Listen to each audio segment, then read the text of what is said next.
ವೀಕ್ಷಕರೇ, ನಾವು ಮಾತಾಡ್ತಾ ಇದ್ವಿ ಕಾಫಿ ಕುಡಿದ್ರಿಂದ ಹಲ್ಲುಗಳು ಹಾಳಾಗ್ತವೆ ಅಂತ. ಕಾಫಿ ಅಷ್ಟೇ ಅಲ್ಲ, ಕೆಫಿನ್ ಅನ್ನುವಂಥ ಪದಾರ್ಥದಿಂದ ಆಗುವಂಥದ್ದು. ಹಾಗಾದ್ರೆ ಕೆಫಿನ್ ಬೇರೆ ಯಾವೆಲ್ಲ ಪದಾರ್ಥಗಳಲ್ಲಿ ಇದೆ ಅಂತ. ಕೂಲ್ ಡ್ರಿಂಕ್ಸ್, ನೀವೆಲ್ಲ ಗೊತ್ತು, ಕೂಲ್ ಡ್ರಿಂಕ್ಸ್ ಅನ್ನುವಂಥದ್ದು ಮಕ್ಕಳು ಕೂಡ ತುಂಬ ಇಷ್ಟಪಟ್ಟು ಕುಡಿತಾರೆ, ಮಕ್ಕಳಿಂದ ದೊಡ್ಡವರು ಮುದುಕರವರೆಗೂ. ಸೊ ಕೂಲ್ ಡ್ರಿಂಕ್ಸ್ಗಳಲ್ಲೂ ಕೂಡ ಕೆಫಿನ್ ಅನ್ನುವಂಥ ಒಂದು ಪದಾರ್ಥ ಇದೆ. ಅಗತ್ಯಕ್ಕಿಂತ ಹೆಚ್ಚು ಕೆಫಿನ್ ನಮ್ಮ ದೇಹನ ಸೇರಿಕೊಂಡ್ರೆ ಬೇರೆ ಎಲ್ಲ ಪರಿಣಾಮಕಾರಿಯಾದಂತಹ ಒಂದು ಎಫೆಕ್ಟ್ ನಮ್ಮ ಮೇಲೆ ಆಗುತ್ತೆ ಅನ್ನುವಂಥದ್ದು. ಬನ್ನಿ, ನಮ್ಮ ಜೊತೆ ಇಬ್ಬರು ತಜ್ಞರಿದ್ದಾರೆ, ಅವ್ರ ಜೊತೆ ಮಾತನ್ನ ಮುಂದುವರಿಸೋಣ. ಸೊ ಮೇಡಮ್, ಏನಾದರೂ ಕೂಲ್ ಡ್ರಿಂಕ್ಸ್ ಅನ್ನುವಂಥದ್ದು ಈಗ ಮಕ್ಕಳು ತುಂಬ ಇಷ್ಟಪಟ್ಟು ಕುಡಿತಾರೆ, ಸೊ ಅದರಲ್ಲೂ ಕೂಡ ಕೆಫಿನ್ ಕಂಟೆಂಟ್ ಇರುತ್ತೆ. ಸೊ ಏನು ಎಫೆಕ್ಟ್ ಆಗ್ಬೋದು? ಅದರಲ್ಲಿನೂ ಇರುತ್ತೆ, ಆದರೆ ಅದರಲ್ಲಿ ಬೇರೆ ಶುಗರ್ ಕಂಟೆಂಟ್ ಜಾಸ್ತಿ ಇರುತ್ತೆ, ಆಮೇಲೆ ಎಂಟಿ ಕ್ಯಾಲರೀಸ್ ಇರುತ್ತೆ, ಕೀ ನ್ಯೂಟ್ರಿಯೆಂಟ್ ಸಿಗಲ್ಲ ಅವ್ರಿಗೆ. ಚಿಲ್ಡ್ರನ್ಗೆ ಅದು ಸಿಗಲ್ಲ, ಅದರಿಂದನೂ ಪ್ರಾಬ್ಲಮ್ಸ್ ಶುರು ಆಗುತ್ತವೆ. ಸೊ ಅದು ಎಂಕರೇಜ್ ಮಾಡಲೇಬಾರ್ದು. ನಾವು ಅಕೇಶ್ನಲ್ ಆಗಿ ತೊಗೋಬಾರ್ದು, ಆದರೆ ದಿನ ತೊಗೋಬಾರ್ದು ಕೂಲ್ ಡ್ರಿಂಕ್ಸ್ ಅಂಥ ಪದಾರ್ಥಗಳು. ಸೊ ಕೆಫಿನ್ ಅನ್ನುವಂಥದ್ದು ನೀವು ಹೇಳಿದ್ರಿ, ಕೂಲ್ ಡ್ರಿಂಕ್ಸ್ ಹೇಳಿದ್ರು, ಅದು ಕೂಲ್ ಡ್ರಿಂಕ್ಸ್ ತೊಗೊಳ್ಳೋದ್ರಿಂದ ಬೇರೆ ಏನೇನ ಎಫೆಕ್ಟ್ ಆಗ್ಬೋದು ಅಂತ. ಡೆಂಟಲ್ ಹೆಲ್ತ್ ಅಷ್ಟೇ ಅಲ್ಲ, ಬೇರೆ ಅಂದರೆ ಬೇರೆ ಬೇರೆ ಓವರಾಲ್ ಆಗಿ ನ್ಯೂಟ್ರಿಷನ್ ಪ್ರಾಬ್ಲಮ್ ಆಗ್ತಾ ಬಂದರೆ ಅಲ್ಲಿ ಹಲ್ಲಿಗೂ ಕೂಡ ಪರಿಣಾಮ ಬೀರುತ್ತೆ. ಸೊ ಏನು ಹೇಳ್ತೀರಾ ಕೆಫಿನಿಂದ? ಮಾಲತಿಯವ್ರು ಹೇಳಿದಾಗೆ ಬೆಳವಣಿಗೆಗೆ ಅವಶ್ಯಕವಾದಂತಹ ಏನೇನು ಅಂಶಗಳು, ನ್ಯೂಟ್ರಿಯೆಂಟ್ಸ್ ಅಂತ ನಾವೇನು ಹೇಳ್ತೀವಿ, ಅದು ಬಾಯಿಯಿಂದನೇ ಒಳಗಡೆ ಹೋಗುತ್ತೆ. ಸೊ ನಾನು ಮೊದಲೇ ಅದನ್ನು ಹೇಳಿದ್ದೇವೆ ಮೊದಲೇ. ಸೊ ಏನಾಗುತ್ತೆ ಅಂದರೆ ಬೆಳವಣಿಗೆ ಎಫೆಕ್ಟ್ ಆಗುತ್ತೆ ಒಬ್ರಿಗೆ, ಒಬ್ಬ ಬೆಳೆಯುವಂಥ ಕಂದಮ್ಮನಿಗೆ. ಈಗ ಹೇಗಾಗಿದೆ ಅಂತ ಅಂದರೆ, ಒಂದು ಜಾಹೀರಾತು ಬಂದರೆ ಸಣ್ಣ ಮಗು ಅದನ್ನು ನೋಡಿ ವಿತಿನ್ ಫ್ಯೂ ಸೆಕೆಂಡ್ಸ್ ಬೇಕು ಹೇಗೆ ಅಟ್ರಾಕ್ಟ್ ಆಗಿ ಬೇಕು ಅಂತ ಹೇಳುತ್ತೆ ಅಂದರೆ ಬೇಕೇ ಬೇಕು ಅಷ್ಟೇ. ಅದಕ್ಕೆ ಅದರಿಂದ ಉಪಯೋಗ ಆಗುವಂಥ ಇದು ನನಗೆ ಹೊಟ್ಟೆ ತುಂಬುತ್ತೆ. ಅದು ಹೇಗೆ ನ್ಯೂಟ್ರಿಷನಲ್ ರೀಪ್ಲೇಸ್ಮೆಂಟ್ ಅಂತ ಆದಾಗ, ವಾಟ್ ಈಸ್ ನ್ಯೂಟ್ರಿಷನಲ್ ರೀಪ್ಲೇಸ್ಮೆಂಟ್ ಅಂತ ಅಂದರೆ, ಮಾಲತಿಯವ್ರು ಹೇಳಿದಾಗೆ ಹಶು ಅನ್ನೋದನ್ನ ಕುಗ್ಗಿಸುತ್ತೆ.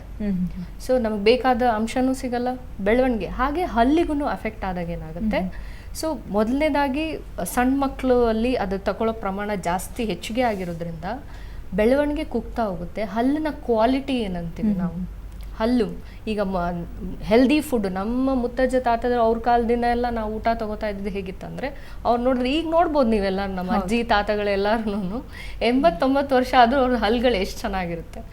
ಸೊ ಅದೇ ನಾವು ಈಗ ಸಣ್ಣ ಮಕ್ಕಳನ್ನೆಲ್ಲ ನೋಡಿದ್ರೆ ಅದರ ಕ್ವಾಲಿಟಿ ಚೇಂಜ್ ಆಗುತ್ತೆ, ಕುಗ್ತಾ ಹೋಗುತ್ತೆ, ಕಡಿಮೆ ಆಗ್ತಾ ಹೋಗುತ್ತೆ. ಈವನ್ ನಾವು ಹಲ್ಲಂದರೆ ಹಲ್ಲು ಒಂದೇ ಅಲ್ಲ, ಮೂಳೆ ಮತ್ತು ಹಲ್ಲು ಎರಡು ಜೊತೆಯಲ್ಲಿ ಫಂಕ್ಷನ್ ಆಗುತ್ತೆ ಅಂತ ಹೇಳ್ಬೋದು. ಸೊ ಅವಾಗೇನಾಗುತ್ತೆ, quality goes down and nutritional replacement. So over all ಅವರ ಬೆಳವಣಿಗೆ ಕಡಿಮೆ ಆಗ್ತಾ. ಹೇಗೆ ಅಂದರೆ ಈ ಹಲ್ಲಿಗೆ ಈಗ ಕೂಲ್ ಡ್ರಿಂಕ್ಸ್ ಇರ್ಬೋದು, ಕಾಫಿ ಇರ್ಬೋದು, ಕೆಫಿನ್ ಅನ್ನುವಂಥದ್ರಲ್ಲಿ ಇರುತ್ತೆ, ನಾವು ಕುಡಿತೀವಿ. ಹಲ್ಲು ಅಂದರೆ ಬಾಯಿ ಮೂಲಕ ಹೋಗುತ್ತೆ ದೇಹದೊಳಗೆ. ಹಲ್ಲಿಗೆ ಎಷ್ಟು ಮಟ್ಟಿಗೆ ಎಫೆಕ್ಟ್ ಅಂದರೆ ಅಷ್ಟು ಬೇಗ ಯಾವ ರೀತಿ ಆಗುತ್ತೆ ಅಂತದ್ದು? ಮೊದಲನೇದಾಗಿ ಕೆಫಿನ್ 2 ರೀತಿ ಅಂತ ನಾನು ಹೇಳಿದೆ. ಬಹಳ ಸಾಮಾನ್ಯವಾಗಿ ಹಲವು ರೀತಿ ಇದ್ದಾವೆ, ಅದರಲ್ಲಿ ಬಹಳ ಸಾಮಾನ್ಯವಾಗಿ ತಗೊಳ್ಳೋದು ಕಾಫಿ ಮತ್ತು ಕೂಲ್ ಡ್ರಿಂಕ್ಸ್. ಕಾಫಿ ಅಂತ ಅಂದರೆ ಆ ಟೆಂಪರೇಚರಲ್ಲಿ ನಾವೇನು ಕುಡಿತೀವಲ್ಲ ಅದು 2 ಸರಿಗಿಂತ ಹೊರತುಪಡಿಸಿ ಜಾಸ್ತಿ ಆದಾಗ ಎಫೆಕ್ಟ್ ಆಗುತ್ತೆ. ಅನ್ನೆಸೆಸರಿಲಿ ಹಲ್ಲು ನಮ್ಮ ಅಷ್ಟು ಟೆಂಪರೇಚರ್ಗೆ ಎಕ್ಸ್ಪೋಸ್ ಆಗೋ ಅವಶ್ಯಕತೆ ಇಲ್ಲ.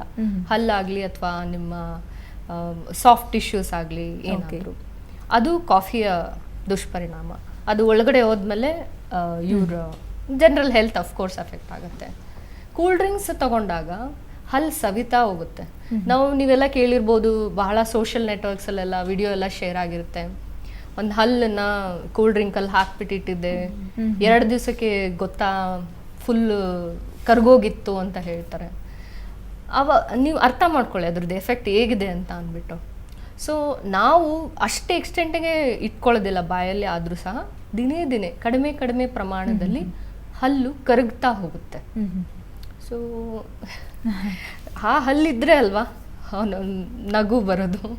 ಸೊ ಈವನ್ ಮಕ್ಕಳಿಗೆಲ್ಲ ಇಷ್ಟ ಆಗುವಂಥದ್ದು ಚಾಕ್ಲೇಟಲ್ಲೂ ಕೂಡ ಕೆಫೆನ್ ಇರುತ್ತೆ ಅನ್ನೋದಾದರೆ, ಚಾಕ್ಲೇಟ್ ತಿಂದಾಕ್ಷಣ ಬಾಯಿ ತೊಳೆಯಲ್ಲ ಅಥವಾ ಬಾಯಿ ಮುಕ್ಕಳಿಸೋದಿರ್ಬೋದು, ಬ್ರಷ್ ಮಾಡಬೇಕು. ಆ್ಯಕ್ಚುಲಿ ಅದೆಲ್ಲ ಮಾಡದೇ ಹೋದರೆ ಅಫ್ಕೋರ್ಸ್ ಎಫೆಕ್ಟ್ ಆಗುತ್ತೆ ಅಲ್ವಾ? ಹೌದು, ಚಾಕ್ಲೇಟ್ ದಿನ ಒಂದು ತಿನ್ನಬಾರ್ದು, ಯಾವಾಗಲೂ ಒಂದ್ಸತಿ ಕೊಡ್ಬೋದು. ದಿನ ಒಂದು ಪ್ರಾಕ್ಟೀಸ್ ಥರ ಇರಬಾರ್ದು ಚಾಕ್ಲೇಟ್ಸ್ ಆಗಲು. ಇನ್ಫ್ಯಾಕ್ಟ್ ಕೆಲವು ಚಾಕ್ಲೇಟ್ಗಳನ್ನ ತಿಂದರೆ ಒಳ್ಳೆಯದು ಅಂತಾರೆ, ಅದರಲ್ಲಿ ಮಿಲ್ಕ್ ಕಂಟೆಂಟ್ ಇರುತ್ತೆ. ಸೊ ಪುಟಾನ್ ಆಗೋದಕ್ಕೆ, ವೇಟ್ ಜಾಸ್ತಿ ಆಗೋದಕ್ಕೆ ಒಳ್ಳೆಯದು ಅಂತ ಹೇಳ್ತಾರೆ. ಮಕ್ಕಳಿಗೆ ದಿನ ಅಭ್ಯಾಸ ಮಾಡಿಸಿರ್ತಾರೆ. ಏನು ಹೇಳ್ತೀರಾ ಇದ್ರ ಬಗ್ಗೆ? ಬಟ್ ದಿನ ಚಾಕ್ಲೇಟಿಂದಾನೇ ಎಲ್ಲ ಸಿಗುತ್ತೆ ಅಂತೆಲ್ಲ, ಬೇರೆ ನ್ಯೂಟ್ರಿಯೆಂಟ್ಸ್ ಎಲ್ಲ ನಾರ್ಮಲ್ ಆಗಿ ಬ್ಯಾಲೆನ್ಸ್ ಡಯಟ್ ತಗೊಂಡ್ರೆ ಆಯಿತು. ಚಾಕ್ಲೇಟ್ಸ್ ಅಂತೂ ಒಂದು ವೀಕೆಂಡ್ ಥರ ಅಫೇರ್ ಥರ ಕೊಡ್ಬೋದು ಅಷ್ಟೇ, ದಿನ ಕೊಡಬಾರ್ದು. ಅದರಿಂದ ಜಾಸ್ತಿ ಪ್ರಾಬ್ಲಮ್ಸ್, ಡೆಂಟಲ್ ಪ್ರಾಬ್ಲಮ್ಸ್ ಶುರು ಆಗುತ್ತೆ. ಎಸ್ಪೆಷಲಿ ಡೆಂಟಲ್ ಪ್ರಾಬ್ಲಮ್ಸ್ ಜಾಸ್ತಿ ಚಾಕ್ಲೇಟ್ ತಿನ್ನೋದ್ರಿಂದ. ಹೌದು, ಎಲ್ಲ ತಂದೆ ತಾಯಿ ಏನು ತಿಳ್ಕೊಬೇಕಂದ್ರೆ ಇದರಲ್ಲಿ ನಾವು ಈ ಚಾಕ್ಲೇಟ್ ತಗೊಂಡಾಗ ಅದು ಸ್ಟಿಕ್ಕಿ ಇರುತ್ತೆ. ಹೌದು. ಸೊ ಬಾಯಲ್ಲಿ ಅಂಟ್ಕೊಳ್ಳುತ್ತೆ. ಯೂಶಲಿ ಮಕ್ಳು ಏನು ಮಾಡ್ತಾರೆ, ಬಾಯಿಗೆ ಹಾಕೊಂಡ ತಕ್ಷಣ ಅದನ್ನು ನಿಧಾನವಾಗಿ ರಿಲಿಶ್ ಮಾಡೋದಿಲ್ಲ, ಅಗಿದು ತಿನ್ಬಿಟ್ಟು ಮುಗಿಸ್ಬಿಡ್ತಾರೆ. ಹೌದು. ಸೊ ಅಗದಾಗ ಹಲ್ಲಿನ ಮಧ್ಯೆ ಏನು ಸೇರಿಕೊಳ್ಳುತ್ತೆ ಅದು ತುಂಬ ಹೊತ್ತು ತಗೊಳುತ್ತೆ, ಬಾಯಿಂದ ಉಗ್ಲ ಜೊತೆ ಸೇರಿ ಹೊಟ್ಟೆ ಒಳಗೆ ಹೋಗ್ಲಿಕ್ಕೆ. ಅವಾಗ ಏನಾಗುತ್ತೆ ಅಂದರೆ bacteria, the so called mister bacteria, ತುಂಬ ಖುಷಿ ಆಗುತ್ತೆ. ನನ್ಗೆ ಊಟನೇ ಸಿಗ್ತಾ ಇರಲಿಲ್ವಲ್ಲ, ಈ ಮಗು ಎಷ್ಟು ಚೆನ್ನಾಗಿ ನನಗೆ ಕೊಟ್ಟಿದೆ ಚಾಕ್ಲೇಟ್ ಅಂತ.